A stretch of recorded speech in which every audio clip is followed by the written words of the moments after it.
솔로몬은 좌로나 우로나 치우치지 말고 정도를 걸어가면서 하나님의 말씀을 붙잡고 살아가는 것이 진정으로 지혜로운 삶이라는 사실을 교훈했습니다. 이런 삶을 살아가기 위해 힘쓸 때 우리가 더 노력해야 되는 것은 우리 입술에서 구부러진 말이 쏟아져 나오는 것, 이것을 멀리하기 위해 또 그 구부러진 말을 버리기 위해 힘써야 됩니다. 또한 바르게 보기 위해서 더 애쓰며 하나님이 우리에게 주신 목표점, 그 목표점을 바르게 바라보며 살아가기 위해 애써야 하지요. 이것이 바로 악에서 떠나는 가장 좋은 방법입니다. 자, 이제 솔로몬은요, 아내의 소중함을 일깨워 주기 위해서 음녀의 유혹을 떠날 것을 오늘 강조하며 교훈하는 내용입니다. 자, 그 내용을 차근차근 살펴보겠습니다. 자, 1절과 2절을 함께 읽겠습니다. 시작. 내 아들아, 내 지혜에 주의하며 내 명철에 내 귀를 기울여서 근신을 지키며 네 입술로 지식을 지키도록 하라. 자, 솔로몬은요, 여기서 내 아들아라고 부르는데 이 아들은 어떤 의미의 아들이냐면 결혼하여서 아내가 있는 젊은 아들을 의미합니다. 이제 막 결혼한 이제 얼마 안 된 그런 아들이죠. 고대 근동에서는요, 대체적으로 12살에서 16살 사이면 결혼했다라고 합니다. 특히 애굽에서는 여자 나이 12세, 남자 나이 15세를 결혼할 만한 나이라고 여겼다고 합니다. 이렇게 젊은 나이에 주로 결혼을 많이 했었는데 특히 이제 어린 남자, 젊은 남자에게 있어서 결혼할 무렵쯤에 가장 위험한 것 중에 하나가 뭐냐면 이 성적 유혹입니다. 그러니까 나의 아내에게서만 성적인 문제를 해결하는 것이 아니라 주변에 여러 성적 유혹들이 이제 도사리고 있는데 그러한 성적 유혹들에 너무나 빠질 위험이 많다라고 하는 것이죠. 그래서 솔로몬이 이 젊은 아들에게, 결혼한 지 얼마 안 된 나이가 어린 이 아들에게 무슨 말을 하냐면 내 지혜에 주의하며 내 명철에 내 귀를 기울여서 근신을 지키며 네 입술로 지식을 지키도록 하라, 이렇게 교훈해요. 물론 이런 내용의 교훈은 앞에서도 끊임없이 반복적으로 주어왔던 교훈이에요. 그렇기 때문에 지혜에 대한 교훈이지만 오늘 본문의 맥락에서는요, 이것이 무엇에 대한 지혜를 가르치겠다라고 하는 의미가 되냐면 성에 대한 교훈을 내가 이제 가르칠 것이니 너는 잘 듣고 순종하라는 의미가 담겨 있는 표현이 됩니다.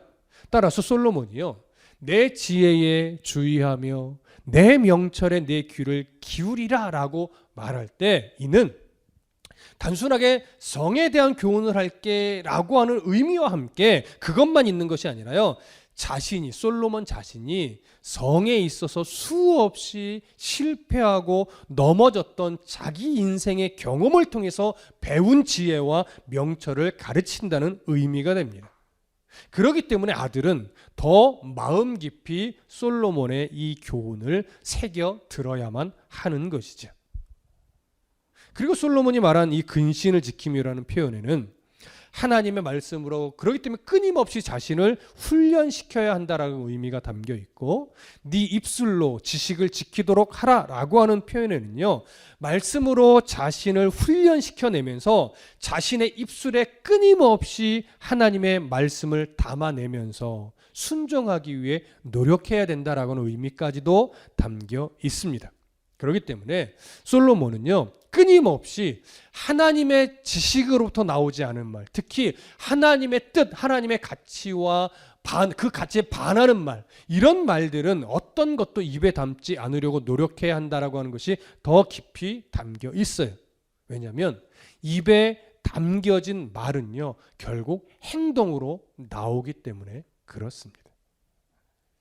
여러분 아시다시피 야고보서 3장 8절에 보면 이 혀에 대한 교훈이 나오는데, 혀는 능히 길들일 사람이 없나니 쉬지 아니하는 악이요 죽이는 독이 가득한 것이라, 이렇게 야고보서에도 교훈되어 있습니다.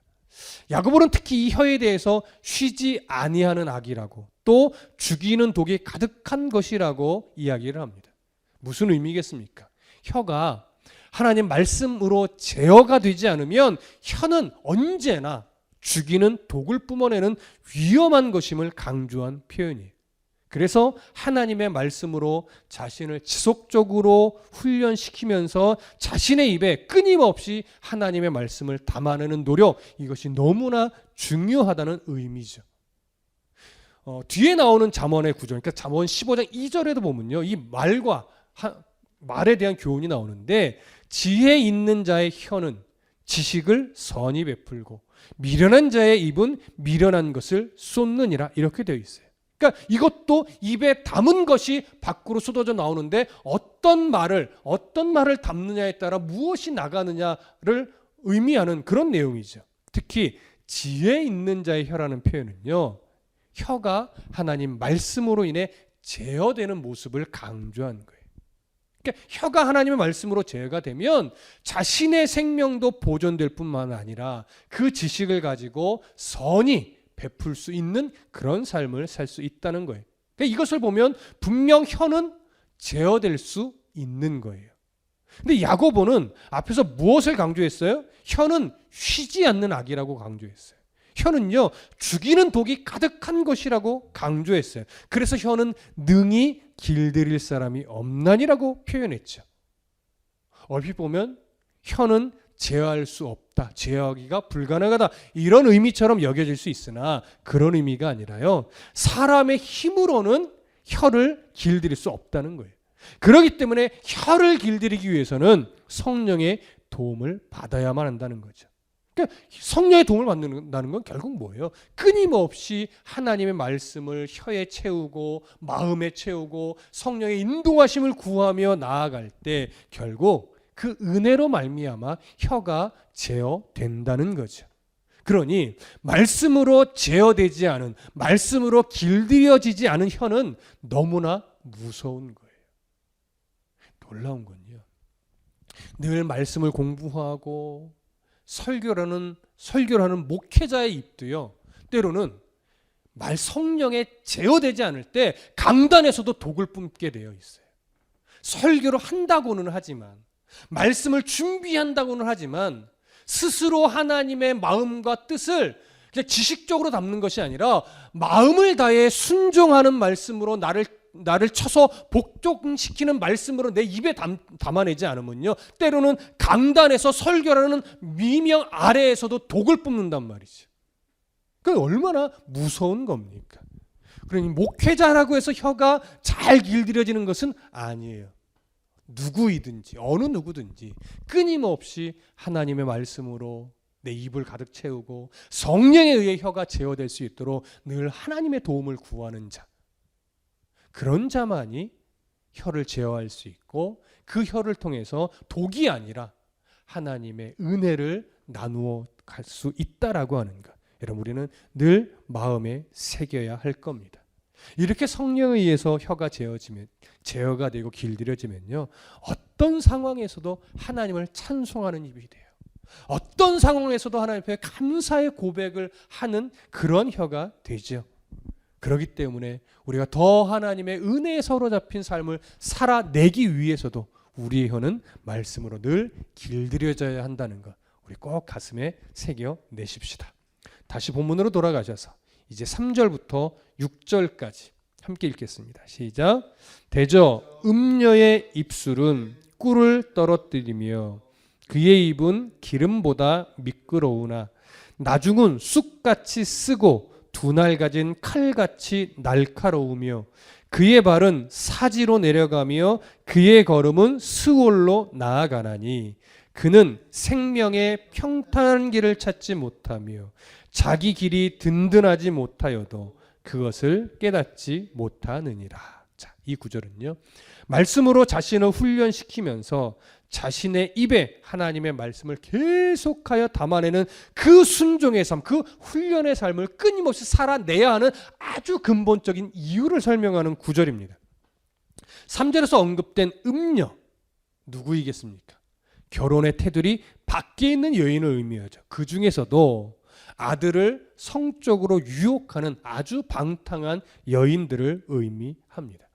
그럼 그러한 음녀의 입술은 꿀을 떨어뜨린다고 하고 그의 입은, 그 여자의 입은 기름보다 미끄럽다고 하는데 이것이 무슨 의미겠습니까?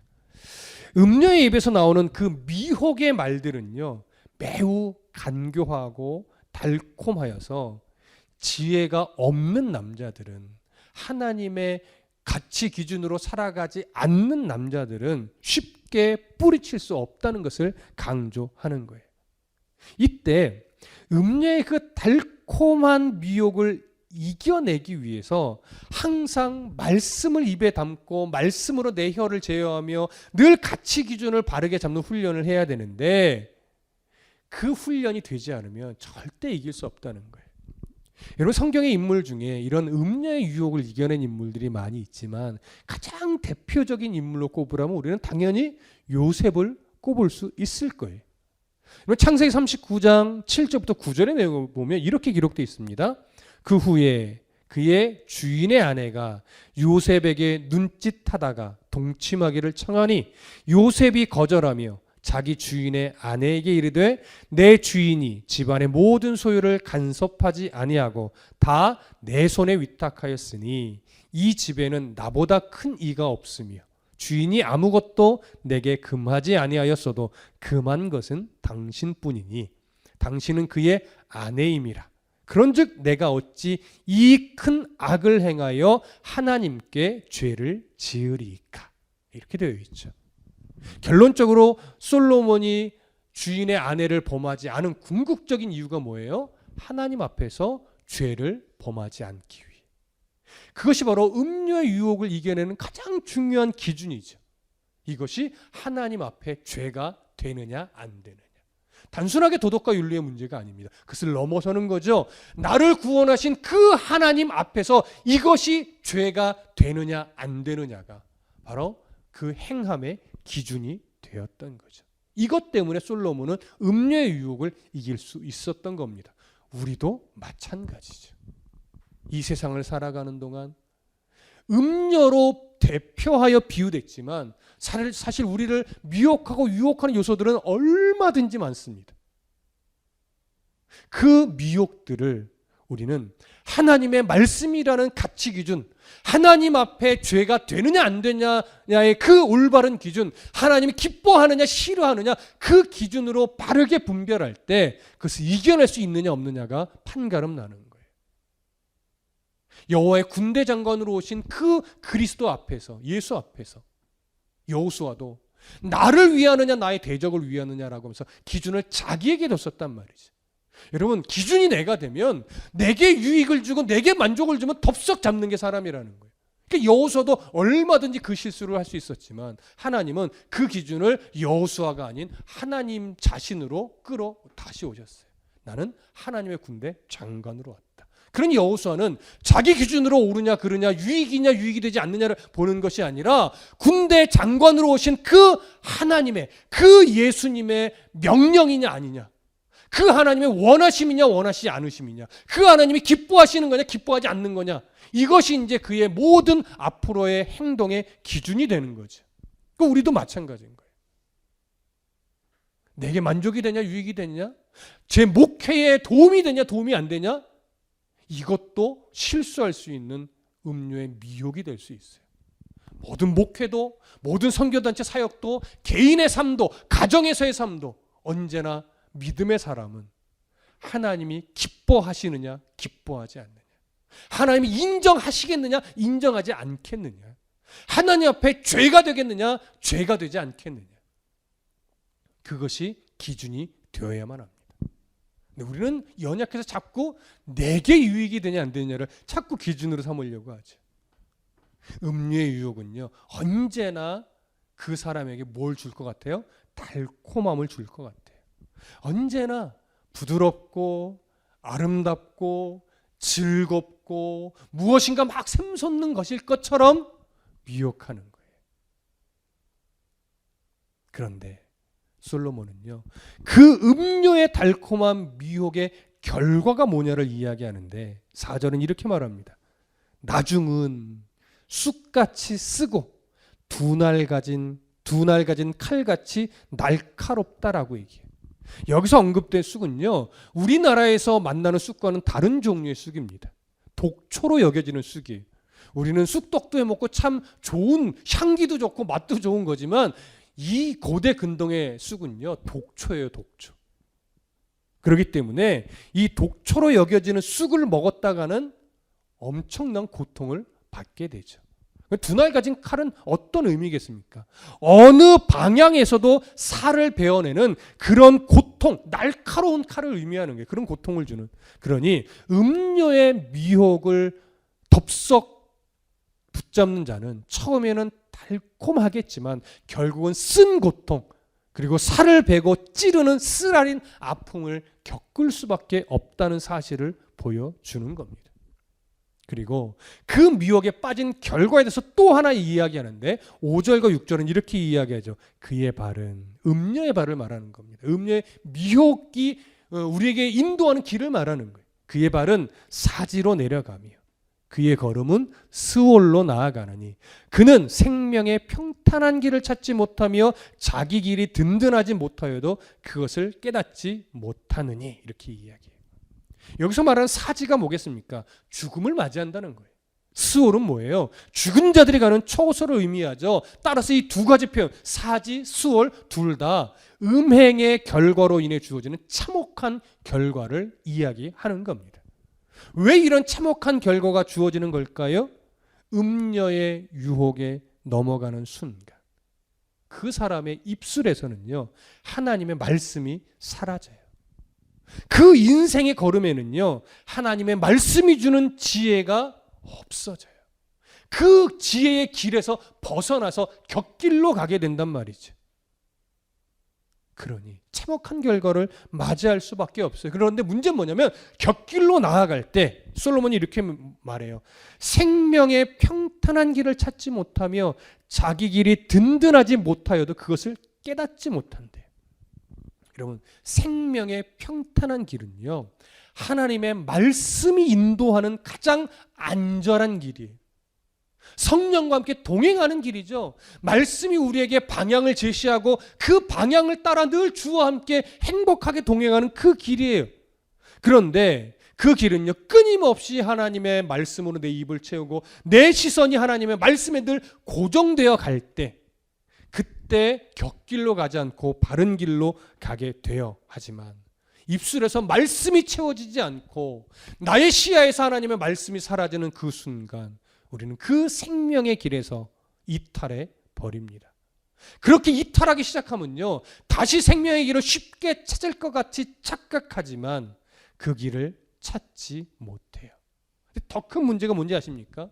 그렇게 생명의 길을 벗어나서 가고 있음에도 불구하고, 그리고 그 길은 멸망을 향해 치닫는 길임에도 불구하고 자신이 지금 어떤 길 위에 서 있는지 모른다는 거예요. 이게 아주 심각한 겁니다.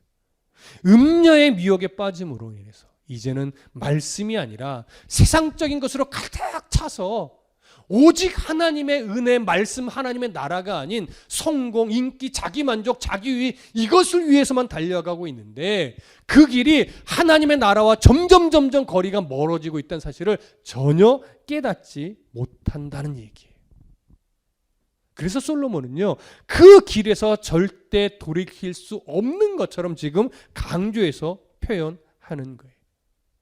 그래서 이제 다음 시간에 살펴볼 내용이지만 잠언 5장 7절과 8절을 보면요, 그런즉 아들들아 나에게 들으며 내 입의 말을 버리지 말고 네 길을 그에게서 멀리하라. 그의 집 문에도 가까이 가지 말라. 이렇게 말해요.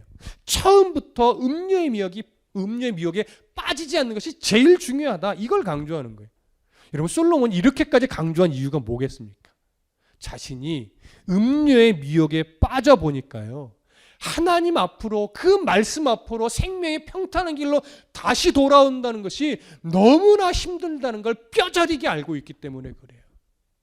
여러분, 솔로몬이요, 여자에게 집착하게 되면서 하나님과 거리가 멀어졌던 시간들이요, 꽤 길어요. 수십 년이에요. 그 수십 년의 기간 동안 돌고 돌아서 자기가 생명의 평탄한 길에서 벗어난지도 모르고 집착하며 살아가다가 결국 하나님의 은혜로 간신히 생명의 평탄한 길로 돌아오고 나서 정신을 차리고 나서 보니까 그 시간들, 그 수십 년의 시간들이 얼마나 헛된지 비로소 깨닫고 쓴 책이 뭐겠습니까? 그게 전도서예요. 솔로몬만큼 음녀로 인해서 생명의 평탄한 길에서 벗어나서 자기처럼 멸망으로 치달으면서도 그것이 얼마나 악하고 하나님 보시기에 부질없는 길이었는지 그걸 모르고 가고 있었던 인물도 없단 말이죠. 솔로몬은 정말 극과 극을 달렸던 인물이에요. 그래서 저는 솔로몬이 별로 안 부러운 거예요, 여러분. 솔로몬이 왜 이렇게 말했는지 우리들은 깊이 새겨야만 합니다. 오늘 여기서 분명 성적인 교훈으로 주었지만 이것이 비단 어떻게 성적인 부분에만 머무를 수 있겠습니까? 우리를 하나님의 그 생명에서 벗어나게 만드는 수많은 유혹들, 목회라고 하는 미명으로도 얼마든지 잘못된 길로 벗어날 수 있는데 하물며 세상 속에서 성공을 위해 살아가는 우리들에게는 또 성도들의 삶에는 너무나 그 미혹은 집요하게 찾아올 겁니다. 그리고 주변의 시선만 잠깐 돌려봐도 비록 음녀와 같은 그렇게 아주 부도덕적인 건 아닐지라도 세상의 성공과 나의 출세와 어떤 개인의 야망이나 비전을 이루기 위해서 자신도 모르는 사이에 하나님과 점점 거리가 멀어져 있는 사람을 사실은 많이 봅니다. 아무리 조언을 하고 권면을 해도 그 말이 한 귀로 듣고 한 귀로 흘려져서 바닥에 떨어져 가는 모습을 볼 때 참으로 안타깝지만 결국 스스로가 깨닫고 돌아오는 길밖에 없기에 우리는 이 말씀을 근거로 기도하는 것밖에 답이 없어서 참 안타까울 때가 많죠. 여러분, 성경은 절대 역사책이 아닙니다. 교양책도 아닙니다. 성경은 역사성을 가지고 있는 하나님의 살아있는 말씀이며 신앙의 선배들이 했던 경험들이 고스란히 담겨서 우리에게 교훈으로 작용하는 책입니다. 그리고 그 방향성과 목표 지점은 언제나 우리를 구원하시는 하나님의 사랑과 우리에게 약속하신 하나님의 나라이죠. 그렇기 때문에 성경의 이야기를 들을 때 하나의 소설처럼 옛 이야기처럼 선배들이 이뤘었다 그냥 스토리처럼만 듣는다면 우리는 성경의 가치를 제대로 이해하지 못하는 거예요.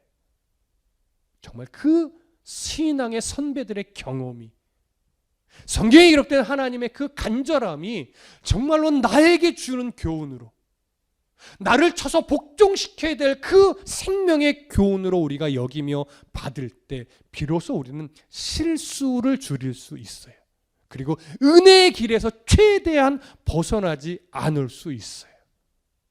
우리는 그걸 소망하는 겁니다. 이 세상 어느 누구도 한 번도 실수하지 않을 수 있는 자는 없고 한 번도 은혜의 길에서 절대 벗어나지 않고 살아갈 수 있는 자는 없지요. 그러나 말씀과 함께하면 말씀으로 내 입을 채우면 실수를 줄입니다. 최대한 은혜의 길에서 벗어나지 않아요. 잠시 벗어났다가도 빨리 다시 하나님의 말씀의 길로, 은혜의 길로 다시 돌아오죠. 그러니 그 음녀의 입술을 따라가지 않을 수 있는 그 달콤한 미혹에 마음을 뺏기지 않을 수 있는 유일한 길은, 방법은 결국 끊임없이 말씀으로 내 입에 채우는 거예요. 그래야 달콤한 미혹을 이겨낼 수 있습니다. 그리고 나도 모르게 속을 수 있는 그 말씀이, 그 미혹이 결국 말씀으로 깨어져야만 분별이 가능하게 됩니다. 우리 모두 주님 나라 갈 때까지 이렇게 말씀이 주는 은혜 아래서 올바른 분별력을 가지고 음녀의 달콤한 미혹에 마음을 뺏기지 않고 살아가는 정말 복된 성도의 삶이 되시기를 간절히 소망하고 축복합니다. 기도하겠습니다.